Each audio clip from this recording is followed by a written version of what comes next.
And now just pummeling with blows to the jaw and again into the sleeper hold. Just those primitive instincts of Gunther kicking in as bloodthirsty as you like. Gunther is feasting on the carcass of John Cena's career.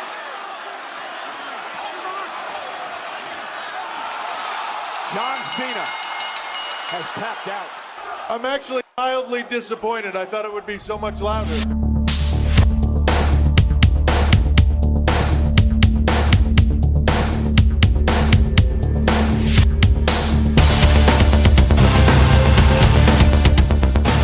Hey everybody, it's me, Randy Charpentier, and welcome to SNME Radio Presents The Last Time Is Now, the Saturday night's main event review recap show.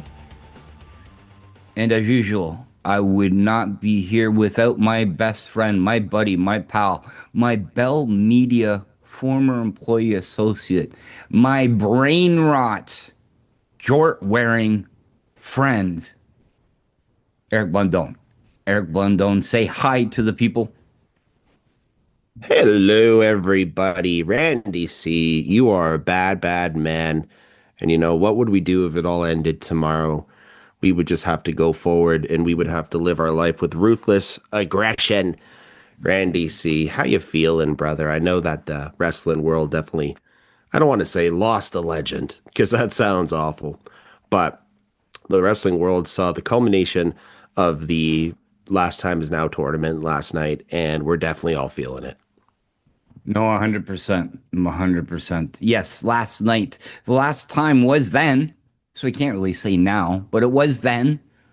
There was a lot of build-up during the week going into this. Last night's feeling was, to me, and I said it sort of in our group, like a WrestleMania excitement, a WrestleMania production, a WrestleMania build, because everybody was excited. Everybody was tuning in. Like, I had friends that don't watch wrestling tuning in. Where Jeremy Bowles, all the kids that don't even watch wrestling, they said, "Are you watching it tonight?" Because they were. People miss church on Saturday night to go watch this and go on a Sunday, that I know of as well.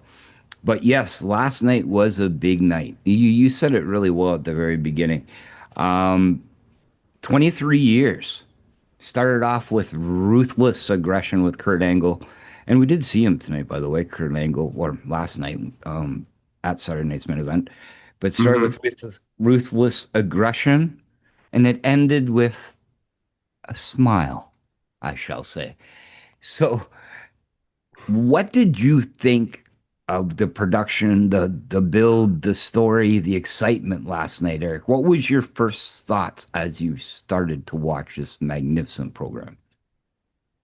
Just pure happiness, man. Honestly, the production value was excitement based and oriented. Everything was just happy. There wasn't a dull moment in the show. In the 2-hour lead up, they did a 2-hour pre-show and an hour post-show. Both of them were just as exciting and just as captivating as the other one. Like, everything about this was just perfect for the night itself. And John Cena really had just a perfect end to his illustrious career, let alone this entire farewell tour. I've said it so many times. It was beautiful in so many ways, but it may have had its ups and its downs. But ultimately, it ended the way that he definitely wanted it to end. And I think that kind of leads us well into the discussion, Randy, of the internet. People in the post-show not being happy with how this match was booked, let alone maybe not happy with how it was booked, but maybe felt that there was a better opponent there than Gunther, or somebody who deserved the rub a little bit more. With that being said, I think that after seeing it all play out, I don't think that they could have put somebody better in that position in the main roster. And I use the term the main roster there because that is the way I'm looking at this. But what a good night for John Cena. What a good night for wrestling fans. And what a great night for NXT. and really the brand in total, the WWE brand getting to showcase its future, what they have now, and just yeah, I happiness is the answer to your first question, Randy. That's what I felt about this entire show watching from start to finish. 100%, I agree with you. That is it. Excitement. I was, again, I've already said this way before. I wasn't the biggest John Cena fan in the past, but this year has changed a lot in my views on who John Cena is and what exactly John Cena has done. Would John Cena be on a Mount Rushmore of wrestling? 100%. He's definitely up there with the being one of the greatest of all time, and that word has been used a lot as of the last week or the last year. But you're right with the internet, as you heard in the beginning of the intro here, Triple H's words to the crowd, people not liking it. The crowd's words to Triple H is more like it. That's it. But in turn, I believe the crowd is just tuning in, right? I don't believe that crowd that you seen that was in the background were 100% smart mark, shall we call it. They're just followers that just heard the hype and was part of it. And their guy did not win. This story with Yeah. John, this story with Yeah, John, that's it. this story with John Cena versus Gunther reminds me a lot of back in the day, like a Hulk Hogan versus an Andre. And the reason being I say that is like Rocky. It's like Rocky going against Russia, right? United States versus the Russian. Yes, Rocky versus Drago. That's exactly how it is. It was a Hogan versus the Sheik, right? I guess that's the best way to describe it. And I enjoyed it a lot. But Sting versus the Black Scorpion. no, No? no, Oh. close, but no. But I'll ask you one last question before we get into tonight's episode and talk a little about it. If you were to take one piece, what was your favorite, or you can put an honorable mention, piece of John Cena's career that stuck out for you? I have two. One's an honorable mention and one's one, but I want to know yours first. It's for me, it's the legacy that he leaves outside of the ring and everything that he's done in wrestling that isn't actually in that ring itself. When you look at John Cena and his in-ring performer style, and it happens a lot in the match, his last match, his quote unquote 5 moves of doom. Somehow this man who has just that 5 moves of doom, even though we've seen some variations in this farewell tour, he's gone into his bag a lot. That man somehow turned into arguably one of the greatest, if not the greatest, professional wrestlers, performers of all time. And it's crazy to think that that happened. You look at this guy standing in the ring in jorts, and it just doesn't make any sense as to why he became so popular until you start looking at all of these accomplishments.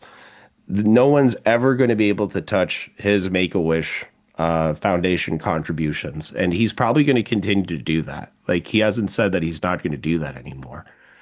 This man has shown up during COVID when he wasn't allowed to, when Make-A-Wish said, no, you're not allowed to. He showed up at the door of cancer patients, 8-year-olds, terminally ill people. And it's just the legacy that he leaves outside of the ring. And I think that also has to do with this entire farewell tour, because nobody else in professional wrestling has ever seen this type of farewell tour before. But maybe nobody deserved it like he did. I agree. I agree. There is nobody out there. You can even think of The Rock, or you can even think of Brock Lesnar. I don't think the response would have been even as close as what it was with John Cena tonight. And I'm going to use my two examples, like my favorite moments. Now, I didn't realize this until yesterday, until the build. And I know if you're a friend of mine, or if you follow us on the Facebooks and or the YouTubes, you've probably seen a picture out there. But there's two times that I definitely remember. The first time my son ever went to a WWE event, and that's my boy Jeremy, he was a John Cena fan. And at that time, I had to buy him absolutely everything John Cena. The shirt, the hat, the belt, the wristbands, everything else. He was decked out. He looked like a John Cena mini. But that time, he had the best time of his life. He got to meet his hero. He got to see his hero in the ring. Now, that being said, it accumulated to this year. Like I said, I wasn't the biggest John Cena fan, but yourself, Eric, myself, my closest friends, the Smack Daddies, we all went to Elimination Chamber this year, and we saw probably the second most pivotal moment in wrestling, the John Cena heel turn.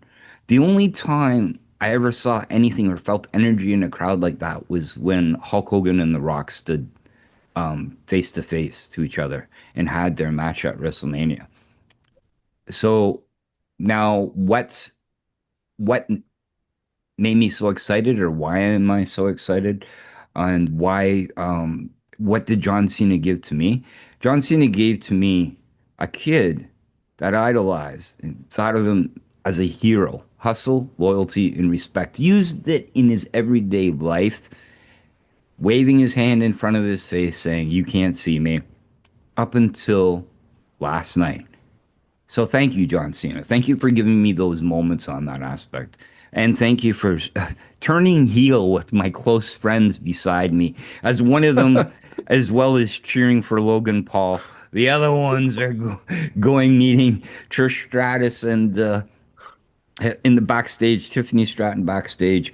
That's But the same person. It's both me. It's both me. oh, I George did both of those Mackay things. was there, and Oh yeah, George Mackay. Shout out to George Mackay. there you go. So thank you again, John Cena. So should we get into this magnificent? And I'm going to give banana ratings for each match, people. So don't hate on me. But should we get into this episode of Saturday night's main event from Washington, D.C., Eric Blundome? Randy, this is what we're here for. There we go. First match of the night. No, Brian Alvarez, thank you for swerving us, or thank you, John Cena, for swerving us on Jimmy Fallon and saying that you were going to open. No, he did not open. It was Cody Rhodes versus the NXT champion, Oba Femi. Eric, you want to tell us a little more about it? Yeah, Randy, come on, man. We have David versus Goliath in this match to a T, and right before Christmas time, and also right before the release of David versus Goliath. Get out there and get your tickets to the theater now. We are not sponsored by them, but it just works so well with what I'm talking about here. Either way, listen, nobody has a presence like Obafemi on the main roster on NXT anywhere else in professional wrestling right now. This guy's presence is immaculate, phenomenal. His presentation right now is perfect. His change of his accent, great decision, because the man talks just like an immaculate gentleman in real life. A very kind and polite man. Somebody that you would love to introduce to your daughter. But anyways, this match is Oba just being the beast that he is, catching Cody in numerous times, including the spot of Cody's fall down punch, and he just grabs him by the neck when he does it, and it is crazy. Oba is massive, and when this guy hits the main roster, it is absolutely going to be a problem. At one point of the match, we have Cody Rhodes busting his ear open, or I don't know, did he break his eardrum again? 100%. What do you think, Randy? I think he almost did. Or But he yeah, did. the ear is bloody to the point where it's either coming out of his mouth or is dripped down to his mouth. It is very, very strange looking. But ultimately, we knew this from the start. There was no way, as much as we wanted it, we wanted Obafemi to be able to pin Cody clean in this match. There was no way that they were going to make Cody look that weak. And it has to be a disqualification with Drew McIntyre with the run-in. Unfortunately, that's the way that this one ends, Randy. But a nice little quick showing here for Oba, and to show the people who haven't seen him yet just what a threat this guy could be, to the entire professional wrestling world. 100%. Oba Femi, like I would say, in control 80% of this match, showing the beast that he is. He couldn't lose. Cody couldn't Yeah. lose. It's only one direction that you could go in here. So where is it going to go from there? Maybe Obafemi versus Drew McIntyre shortly. Maybe Royal Rumble. We'll see Obafemi come in and then him eliminate Drew McIntyre. There's a whole bunch of different scenarios that could happen. But yes, not maybe the outcome that we all wanted. We wanted to see maybe a winner, but the rumor was Drew McIntyre was lurching around, shall I say. But this match was all right for what it was. I'll give it a 3.5 banana, which is a passing rating. But I wanted a little more. I wanted more of the Oba because I enjoyed this. Cody definitely looked concerned. There is a new king in town, I guess you can say, with Obafemi. And a new ruler, a new destroyer. And it's just, Oba has everything that you can't teach somebody. You can teach this guy how to wrestle. You can teach him how to be better in the ring. But there's no way they can ever teach anybody to be that big, that imposing, that scary looking as well. And somehow being a face all in the process. He could be like a monster heel if he so chose to. But Randy, you have to instantly think about the fact that even post-show, we're sitting there at the desk and we're talking about what matches we want now that we've seen Oba in a ring, now that we've seen him actually in an event. And keep in mind, Saturday night's main event, usually going with the entire retro 80s theme, it was very much themed to John Cena tonight. It was newer age music, a different vibe, definitely a John Cena vibe, and then the whole black and gold aesthetic as well. But 100%. yeah, even the standoff between McIntyre and Oba, it shows you instantly dream matches that you can start booking in your head. 100%. It looked really, really good. And yeah, where's Oba? When is Oba going to come back? All we know is Tuesday. He has a 3-way for his NXT championship, but I'm pretty sure we're going to see him by Rumble. It was very, very good. Let me also point out, too, this one started off out with Stephanie McMahon and Joe Tessitore in the Mean Gene Okerlund spot talking. There's a whole bunch of celebrities all around. There was John Berthal, you know, Frank Castle from Punisher. And then, I popped off my chair. Not seen in 17. Chuck Zito. You don't understand. The toughest man alive. Chuck Zito. I popped. If you guys huge pop.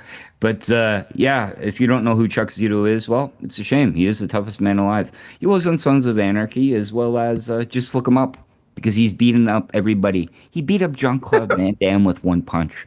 Just saying, look it up, please. But yes, no, there was a lot of celebrities, and Snoop Dogg was there tonight. Give some more, Eric. Snoop Dogg was there. He said in a video package later on, too, he's going to smoke one for John Cena. We had video packages including literally almost everybody. We have John Brady. Tom Brady. We have Tom Brady, sorry. We have Peyton and Eli Manning. So both Mannings all chopped into one there.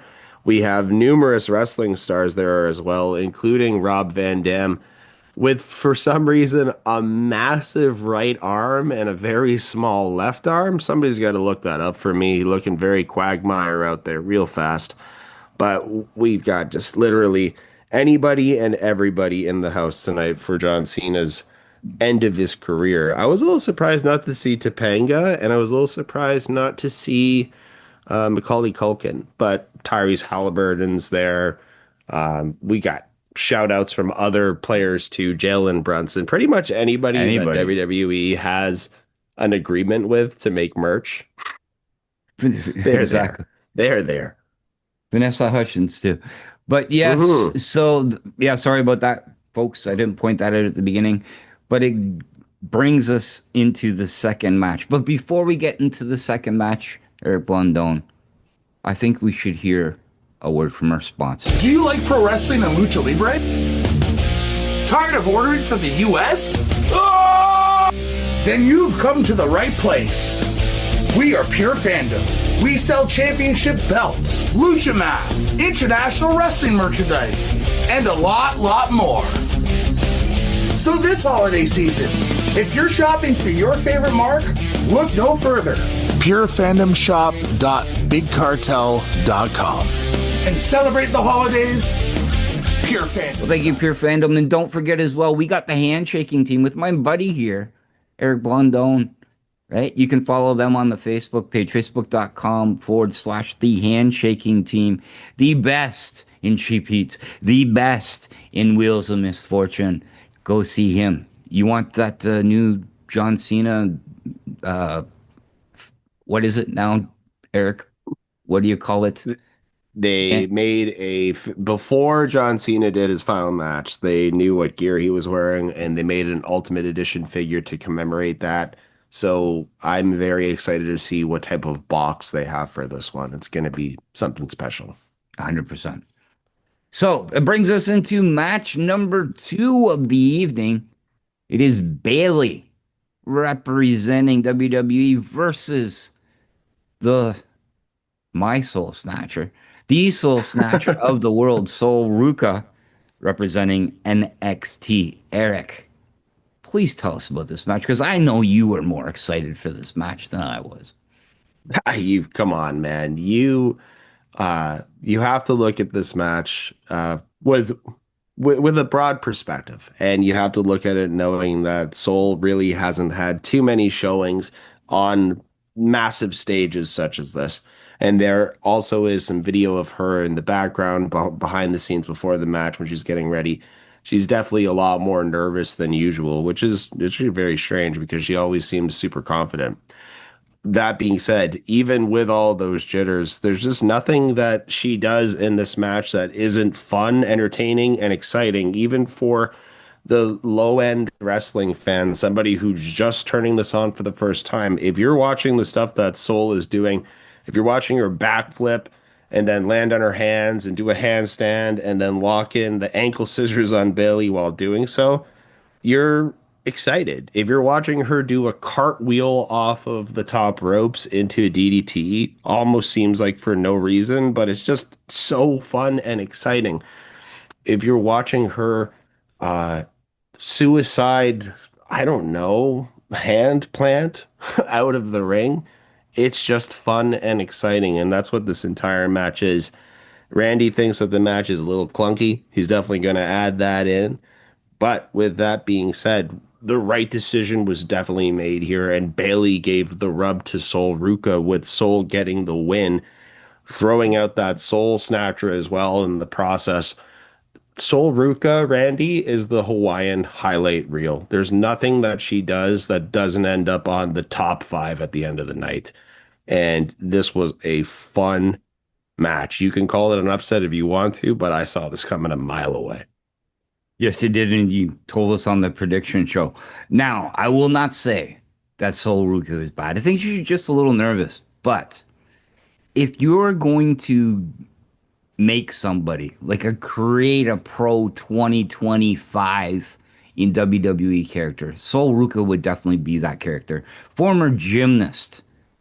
3 years ago, I think she stopped. Tumbler, right? Yeah. Going into wrestling and using that gymnast ability with wrestling, it definitely is intriguing. It's amazing to watch. It's exciting, right? She's also tall. She's also very right. tall and a high flyer, which is just something that you don't see too often. So just the size of her body and the length of her limbs as she's doing what she's doing just makes it look more impressive. It just shows that she's flying a little bit more through the air. And she fits the mold. She fits the mold for the WWE 100%. But I wasn't as excited. It seemed a little clunky in the middle, but the exciting moments did happen. So I'm going to give this a 3 banana out of 5 rating out of it. It wasn't as bad as Eric or myself are portraying it to be. You're right, Eric. The right person did win. Bayley looked good too. Just a little clunk at the beginning, and everybody around. Listen, I didn't think it was bad. I didn't think it was bad at all. I thought that it was actually great. We were debating this highly as the match ended, but yeah, I could see that there's a little bit of mismatched style, or maybe, like you said, maybe Bayley wasn't leading directly here with Sol, but it looks great, and she's definitely on her way to the main roster, and I definitely see her landing in SmackDown. We're just 100%. not going to get her on Raw. I already know it already. She fits the SmackDown mold. She fits the Friday night mold very well. And they're going to get that lovely surfer soul. And we're just going to have to sit back and watch and watch her in the Royal Rumble. That's right, Brad the Dad, Father Greg Feltham, enjoy Sol Ruka, because that's where she definitely probably is going to go, is on SmackDown. And if you want to hear the best SmackDown review on the internet, go listen to the Smack Daddies. Again, that's Brad the Dad and Father Greg Feltham every Friday or Saturday morning here on the Hub Sports Entertainment. Like, comment, subscribe down below. Go follow them. Tell them how you like the show, so on and so forth. But we are in between matches right now. Michelle McCool is shown in the front row, right next to Mark Henry. Also, Kurt Angle, Eve Torres, Trish Stratus, like you said, Rob Van Dam before, and Sami Zayn. A good-looking Sami Zayn. Beard all trimmed up nice and everything else looking very presentable. Right? Yeah, Also, I don't know how they hit a few people until later on, but they definitely hid a few people. Maybe they were in the row behind and then just jumped the row for the last match. But we're going to see some more familiar faces, and one of them is going to get a massive pop from the crowd. Chuck Zito, again. Oh, yeah, always. Yeah, Every always. single time that they went on, they were chanting. You heard the crowd going, "Let's go, Zito." And then the other ones, Zito sucks. And No, nobody said that. it was incredible. It was incredible. In between this two, I want to give a big shout out for what Michael Cole was saying. He actually, I guess he broke the walls down, broke the fourth wall. He was giving his accolades, I guess, to John Cena and everything else. And he mentioned a lot of people that used to do the announcing with him. So when I say that, he said he wanted to thank Taz, like being part of Taz, calling the matches, John Bradshaw Layfield, Corey Graves, Jim Ross, and Jerry the King Lawler. Now, that doesn't happen, and that was a very nice kudos out to them for John Cena as well, to make sure, because Michael Cole's been there throughout his career, and I thought that was pretty classy. It was pretty classy. It's a little unfortunate that we didn't see Jim Ross make it into the crowd tonight, or last night. That's a little unfortunate. He did mention that he would have been happy to be a part of this farewell tour. Apparently Tony Khan would have okayed it. I don't know if that's true or not, but there's some faces that are missing in the crowd tonight for sure. But they nailed so many of them too at the same time. 100%. But speaking about nailing things, next up is AJ Styles and Dragon Lee versus Javon Edwards and Leon Slater, the new up-and-comers, one from NXT, one from TNA. I was excited for this match. And please, Eric, describe the match what happened, and then I'll give my comments afterward, because I really wanted to see this match, and I'm glad we did. We got a TNA belt here on Saturday night's main event, and that is just something that's so rare to see. But like I said before, Leon Slater is probably just in the waiting, and WWE is definitely waiting to get their hands on him again, get him back into their system. Javon Evans is bouncy. We saw him in the last time is now tournament, and now we're seeing him on Saturday night's main event. He's had some excellent showings recently on SmackDown, and he just continues to grow with popularity in the fans. AJ Styles, Dragon Lee, definitely becoming a little bit more of a cohesive unit. And I did mention it in the preview show. Would we see another one of the coolest style clashes ever? It was teased, Randy. It was teased. But you know what? Nobody was willing to take that bump on the cement on the outside of the ring. But just the fact that they teased us with it, excellent. Also, look, you can call this position the death spot if you want to, as you're leading into the main event. But Javon and Leon gave you no time to even consider that. It was, what, a second after the bell rang that these guys are doing crazy shit? Pardon me, but absolutely bizarre, bonkers stuff. Leon Slater somehow jumps over the post going out of the corner of the ring. It's insane. There's a point in the match when he throws a Swanton 450, and it's just like, These guys are giving us shot after shot, Randy, of showing us what's next to come and what's exciting here, while we still have the phenomenal AJ Styles in the ring, showing us that he is tried, tested, and true. Will he get a farewell tour? Probably not, but he is definitely retiring next year as well. This match, Randy, is just non-stop from start to finish. I think that we finish in like short of 6 minutes here somehow, but Styles Clash ends up doing the trick, of course, and they have to win this match. We knew that kind of from the beginning. As much as we wanted to see the other guys do it, it has to be the main roster guys here doing what they do and showing that the tag team champions are the strongest ones out of the two pairings. Our description of this match was longer than the match actually was. It was, yes, I think it was short, it's just 7, just over 6 minutes, but you're right. But it was total, nonstop action. Oh, Yes, I put that pun in there. But it seemed a 7-minute, 6-minute match seemed like it was 15, and it was great. So by saying that, I'm going to give this, listen to this. Leon Slater, Javon Evans, 21 years old and already killing it in their first match in the WWE. I'm going to give it a 4 banana. A 4 banana rating. I enjoyed this match. Like I said, it seemed a lot longer than it actually was. yeah, it was. There was so much going on, and also kudos to the production team to not miss virtually anything that was happening between them, which was fast and furious the entire time. 100%, 100%. Well, I just want to state too that after the matches, even Obafemi, Cody Rhodes, and Bailey and Sol Ruka, there was a lot of Ring of Honor-esque things going on, a shaking of the hands, a sign of good sportsmanship happening. So that happened in this match as well. Well, we get a surprise. I guess this is one of the surprises that were supposed to happen in the night. And the Miz is not happy.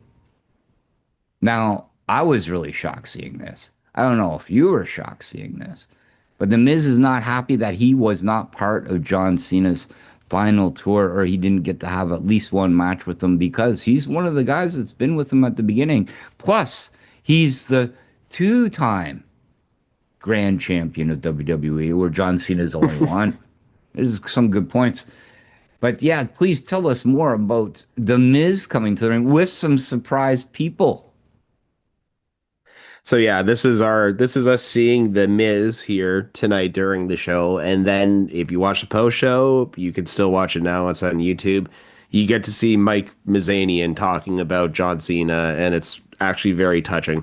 But Miz showing up here in the gear that he beat John Cena in WrestleMania was kind of a cool little throwback. Reminded me of AJ Styles bringing back his old gear for their match as well. But he's mad. He wanted his opportunity. He didn't get it. And he is interrupted by the one, the only, Ron Cena. Yes, folks, it is our truth as Ron Cena here. And he also isn't too happy because he knows that Miz cheated someone out of the tournament by switching their balls. Yeah. Yes. Good. You know what? We're all 12-year-olds watching because everybody laughs as soon as he says balls. He opens up that ball, and there's a name on it, which is read out by the Miz, and it is the one, the only, Joe Hendry. Sorry, I had to pause for a second just to make sure he wasn't going to appear. But he does appear, folks. Say his name and he appears. It is Joe Hendry showing up here. They beat down the Miz. And yeah, random little spot here for sure. Random little time filler. I don't know. I don't know how I feel about it. What about you, Rand? Oh, I enjoyed it. It broke up too. Like, we knew what was coming up, the main event.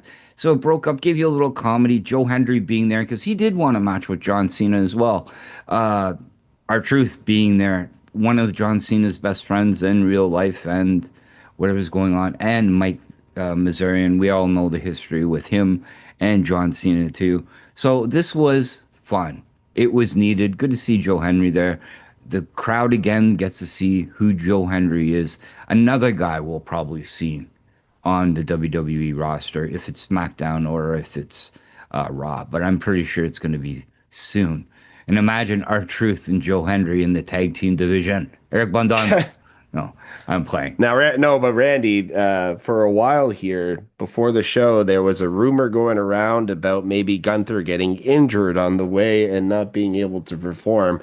Was there any part of you that thought that they were swerving us and maybe it was going to be The Miz or No. Joe Hendry against John Cena? Okay. No, you know what? Internet or people or influencers, I'm not letting you destroy anything on me again, but no, there was no sort of happening. Gunther would definitely not be hurt for this match. Yeah, we can't really listen to that anymore. We got to see it happen. But yeah, before the main match as well, we get another tribute here, a large tribute here to John Cena. All the wrestlers holding up their signs, dropping their signs for John Cena. We can see you, all of that stuff. Cody Rhodes is just a blubbering baby the entire night. I have to say it, man. I get it. It's a very emotional process, but Cody Rhodes is crying like he's at a funeral for most of the evening.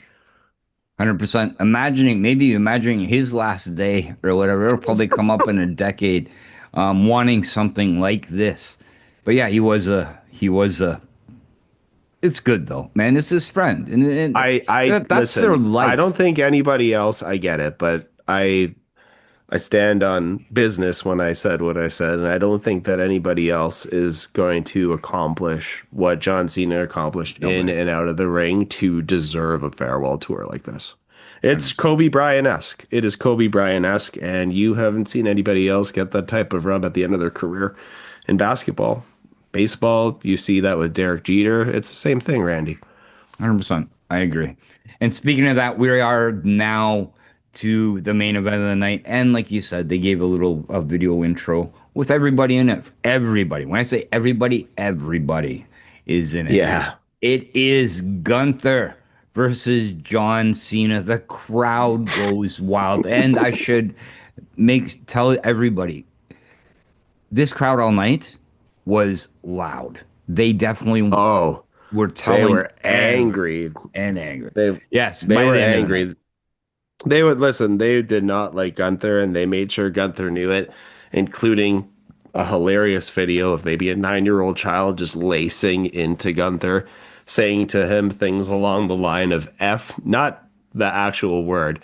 Kudos to the kid and kudos to the parent, but he goes to him, F you.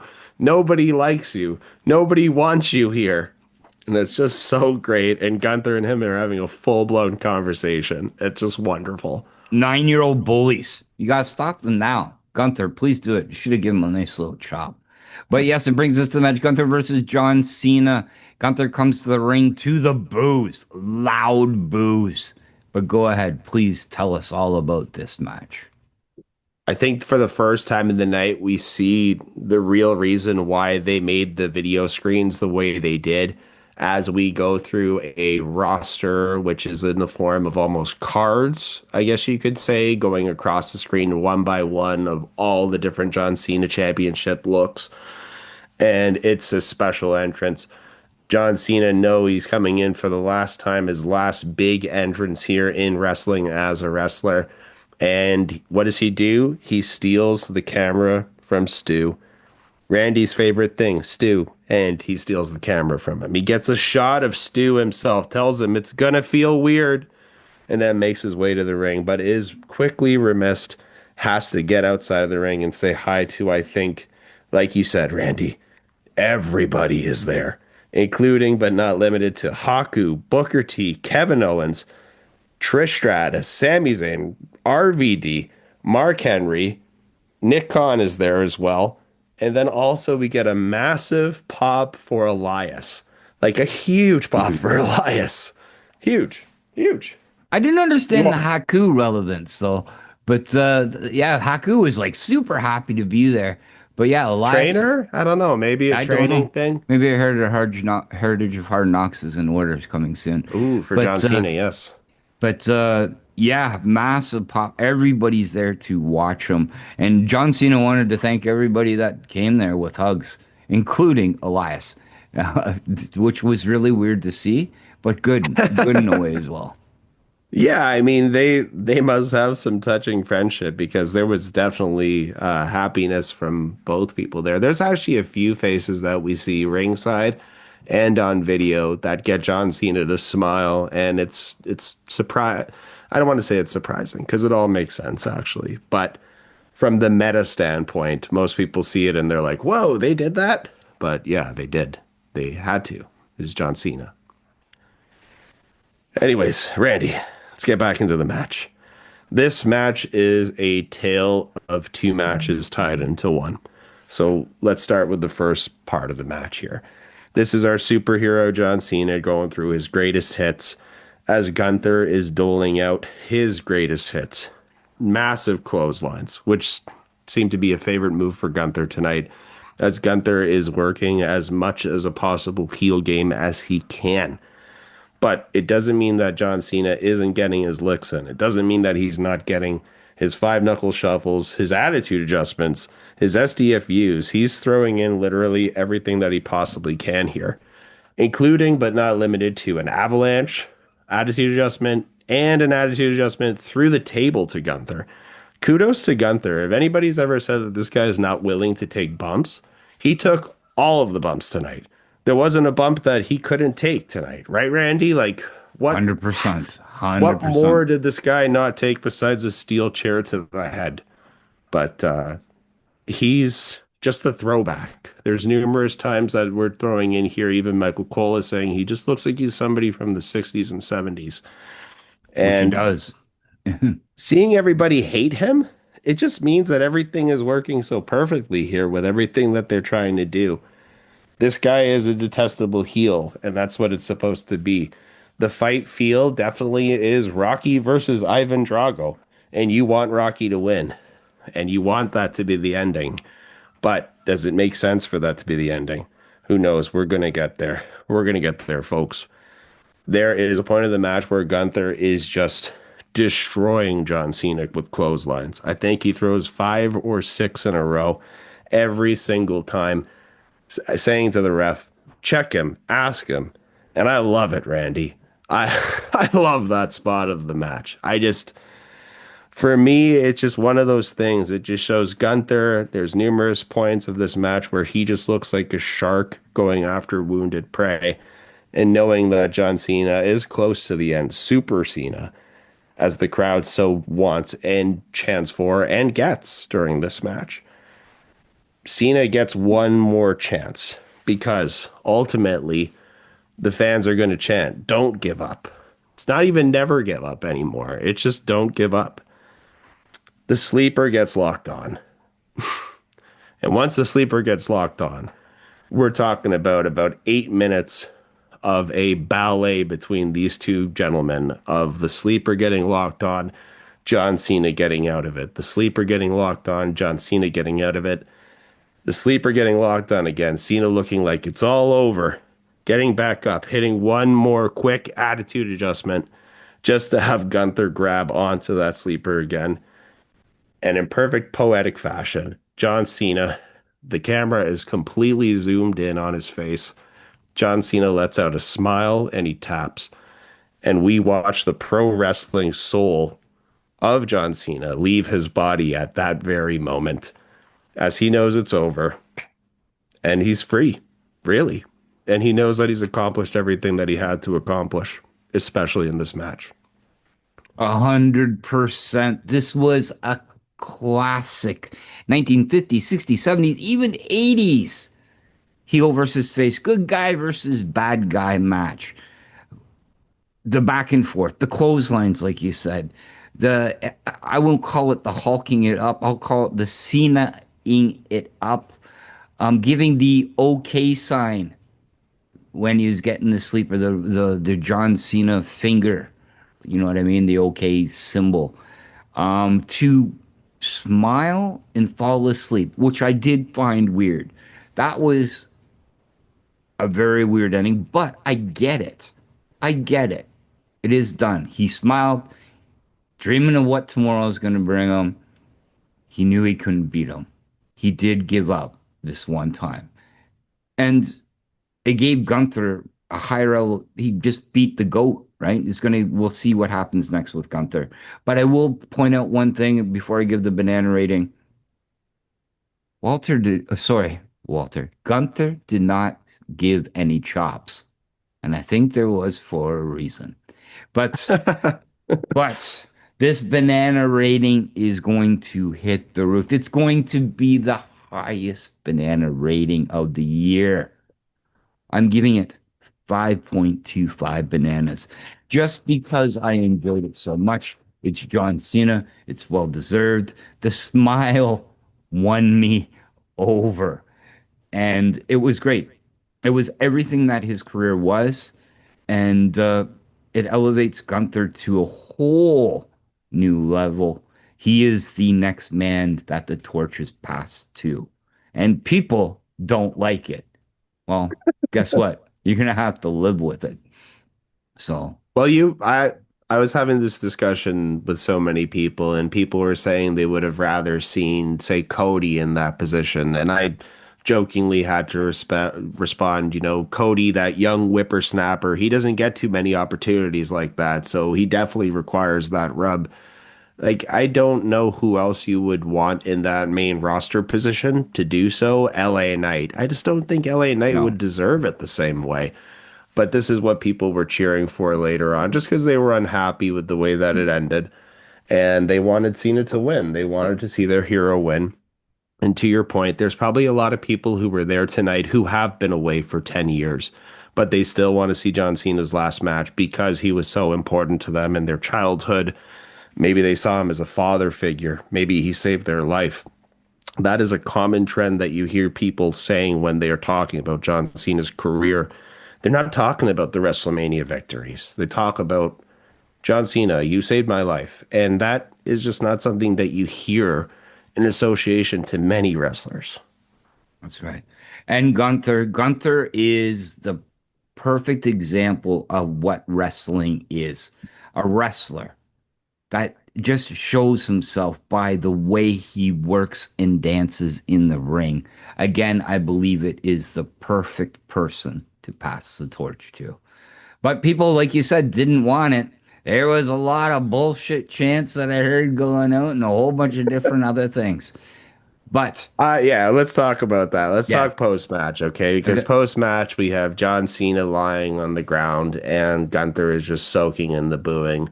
But again, kudos to Gunther. After that match is over, that moment for him lasts maybe 15 seconds and he's gone. He knows that it's much bigger than him and he is out of there and he gives the stage to John Cena. Also, kudos to Saturday night's main event for making this event much longer than it probably should have been. And now it makes so much sense why it was just streaming solo on Peacock. It wasn't playing on NBC even. It was just streaming on the Peacock service and it was on YouTube because they could do whatever they want with that time. And they did. They gave us a very long send-off here. Cue the entire locker room to come out. And Triple H is booed to high heaven as soon as he arrives. I'm thinking he's getting booed and he's being told that he's a sellout. That's what I think I'm hearing at first. But it's not that. It's just people mad. It's just people mad that John Cena just lost and that he booked it. But The Miz makes a really good point during the post show when he turns to the crowd because they're all unhappy and they're booing Triple H. And he says, do you think that somebody at the level of John Cena, if he wanted to win this match, he wouldn't have won it? And if you follow the career of John Cena, do you think that he would have won this match? Like, it just wouldn't have made any sense. He did everything that was true to his character and he passed the torch, just as he should. But anyways, here comes the entire locker room, including CM Punk and Cody Rhodes putting the belts on John Cena's shoulders so we can have one last raise of the title ceremoniously. A lot of people were wondering what that was in reference to or why that happened. John Cena and Batista did that for Hulk Hogan in his final match in WWE, his quote-unquote retirement match. So again, it's just another way of passing the torch. But man, Triple H is booed out the building. Anytime that he steps into the ring, anytime that he is shown on the camera, on the screen, the boos just come raining down. And Randy, I get people how they feel, but I think it sullied the moment a little bit. And I just wish that people would have just let John Cena have that last moment and then gone after Hunter afterwards. Right. That's right. Yeah, most definitely. Um, it's not always riding off into the sunset, people, and especially in the story of wrestling. Um, it again, I just believe it was people that just showed up, the majority that just showed up for the night, or even the people on the internet that are crying just because. I'm not saying that they're not smart marks, but casual viewers or just John Cena fans, people that love Bumblebee and just wanted to watch this movie. But Triple H didn't deserve anything of this. He points up to another video montage for John Cena. I felt sorry for John Cena during this one because he probably seen a lot or done a lot during this week. But it was very, very nice to the everybody around the ring clapping and just giving tribute to John Cena. Then leaving the ring, allowing Cody bawling his eyes out. Yeah. Cody is just bawling his eyes out at ringside. Kevin Owens too is crying too. Sami Zayn was crying too, but Cody was a mess. Mess. In the post show, you got to go see it. Jackie Redmond's trying to talk to him, and Cody can barely even talk. Jackie eventually has to say, "I know you're going through it right now," and it's like, man, he's not dead. But yeah, that's anyways, very we can see again, I'm not making fun. I know why he's so important to that generation, in the career, and that is like a superhero for them. That's the way that they're looking at this guy, and for good reason. But ultimately, we do see that other video package. It has a lot of different faces in it, including Vince McMahon, which is huge because as soon as we see Vince McMahon on the screen, John Cena's face turns into a smile right away. And regardless of whatever you think of Vince McMahon, there's no way that John Cena doesn't think of him as the guy that he owes probably everything to. So it's good that they included Vince in that package for Cena, if nothing else. Cena does take bows for the rest of the crowd, like every side of the crowd, takes off his shoes, takes off his armbands. Somebody ringside is yelling, "Take off your jorts." He does not do so, thank God. And he walks out, gives one final bow, one final salute. And as he is giving the salute, Randy, he says, "It's been a pleasure to serve you all." And that is a perfect ending for John Cena. Yes, it was. The last time was then, and it couldn't have been better. There's no better retirement for a wrestler ever. I don't think was ever performed. Maybe match, but not just the setup for it. John Cena all week too, thanking everybody that was involved. There is not a name that he did not miss. From Stu, I was hoping Stu maybe would retire last night too. That would be his last time, like just for him too, because he's. I thought so, but it was fantastic. It is. Did you see? Did you see how they spelled his name on the bottom, Stu, when he came up? They spelled it Stew. That was a shout out to you, buddy. Yeah, was it? But yeah, I love my beef stew. But I love the stew, his stew too. It was great. It was fantastic. Nothing could beat it. Nothing could even come close for a living member of the wrestling community. I did like the Brody Lee one, but that's the only thing that could come close. Emotion was running wild across everybody. But it was all happiness, and that's like the greatest thing about it. And even those tears, I guess you could be happy tears for most. Maybe not Cody. He seems to be really emotional about most things. But yeah, it was a special ending, and they didn't sully it with any run-ins from anybody and any masked men We didn't have any surprise Chris Jericho pops or anything like that. The Rock didn't show up to take the spotlight away. He was there in the video packages, as he should be, Yeah. but he respectfully stayed away, like, and wasn't there and didn't show up. And The Undertaker didn't take anything away. Nobody took away the spotlight from John Cena at the end. And when we faded to black at the end, it's just the perfect ending. And you have to start thinking at that very moment, he's really gone. That's it. So he woke up today, probably with that same smile on his face that he was lying in the ring and just waiting for his next journey. TV, television, movie screen near us, but we know it will not be wrestling in the ring. On that note, Eric B., thank you. Thank you for listening, everybody, here today at this week's episode of Saturday Night's Main Event, because the last time is now. Eric B., do you have anything you want to shout out, or where can they follow you? They can go ahead and follow me on the Instagrams at Wrestling with Eric. That is without a W and without a G. And the only thing that I can add as well is that a generation has ended, and now we're moving forward to the next generation. Is there somebody that can fill the role of John Cena? Probably not. But eventually, somebody is going to show us that they deserve that next opportunity. And that was what John Cena wanted to show at the end of his career. 100%. And the time is now to step up, and Gunther is the one that's going to be taking charge.